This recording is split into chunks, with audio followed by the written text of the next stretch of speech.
उन सब में एक ही देवता होता था, उसका कोई एक, जैसे यहाँ पे हुबल था ये कहते हैं मक्के में, तो ताइफ के काबे में जो थी वो मेरे ख्याल लात थी, इस तरह बसरा के काबे में कोई और था, हमियार के काबे में कोई और था।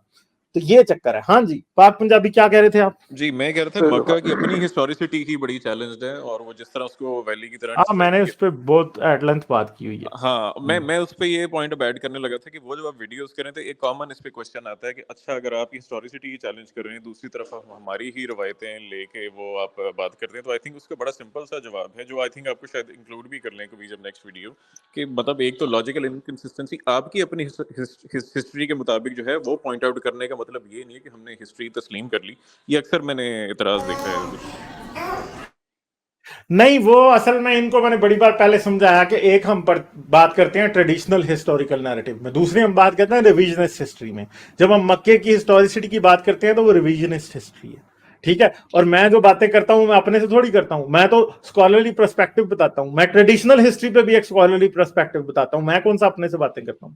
नहीं बिल्कुल ठीक है, वो मैं बस ये कह रहा हूँ कि रिविजनिस्ट हिस्ट्री में क्रिश्चियनिटी की हमेशा, मैं इस चैनल पे जितनी भी बात होती है क्रिश्चियनिटी की तो हमेशा रिविजनिस्ट हिस्ट्री पे बात होती है, कभी दूसरी पे तो मैंने बात ही नहीं की। एक तरफ आप जो हैं होली प्रॉफिट की, जैसे अभी हम मिसाल के तौर पे सूरत, हाँ वो बड़े कई मुल्हिद भी ऐसे हैं जो कि हाफ नॉलेज के साथ मेरे ऊपर ये एतराजात करते रहते हैं, मुल्हिद भी हैं ऐसे, सिर्फ मोमिन ही नहीं है।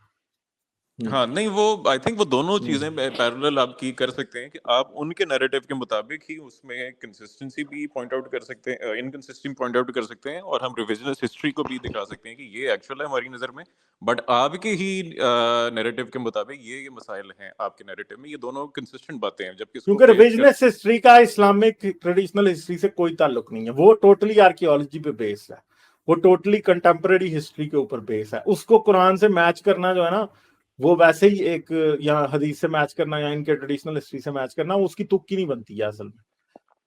बहुत से हिस्टोरियंस ये करने की कोशिश करते रहे हैं मगर उनके लिए मुश्किलात पैदा होती हैं। तो मैं तो रिविजनिस्ट हिस्ट्री को और ट्रेडिशनल हिस्ट्री को अलग रखता हूँ। ट्रेडिशनल हिस्ट्री में जितना भी क्रिटिसिज्म है वो उसकी बेसिस मॉरल है सारी की सारी मोस्टली, ठीक है। मगर जो रिविजनिस्ट हिस्ट्री की बेसिस है वो ये अंडरस्टैंड करने की कोशिश है कि इस्लाम असल में पैदा कैसे हुआ, क्योंकि जो कुछ भी इन्होंने लिखा है वो सब की सब जो है वो ऐसे ही बकवास बातें हैं, उसमें कुछ भी नहीं, सारी हिस्ट्री मॉरल के साथ बस कुछ भी नहीं है, साइंटिफिक भी ऐड कर लें बस मॉरल के साथ। तो गालिब ये ठीक है, चलें वीलॉग ब्लाइंड फॉलोअर है ना आपका, हाँ ये वीलॉग वाला जो सिलसिला आपका ब्लैकस्टोन का, ये मैंने काफी लोगों के साथ शेयर किया है, और अभी उस पे बड़ी और चीजें आ रही हैं। अभी मैं एक अगली वीडियो बना रहा हूँ याजूज माजूज पे।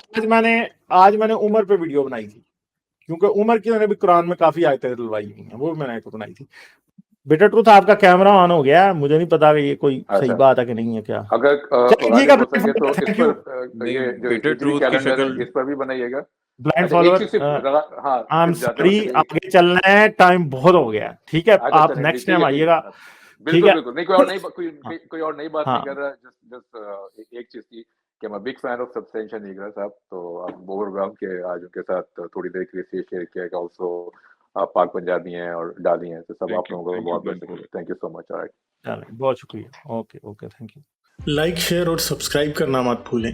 इसके साथ साथ आप मेरे चैनल को पेट्रियन पर सपोर्ट कर सकते हैं। पेट्रियन का लिंक वीडियो की डिस्क्रिप्शन में है।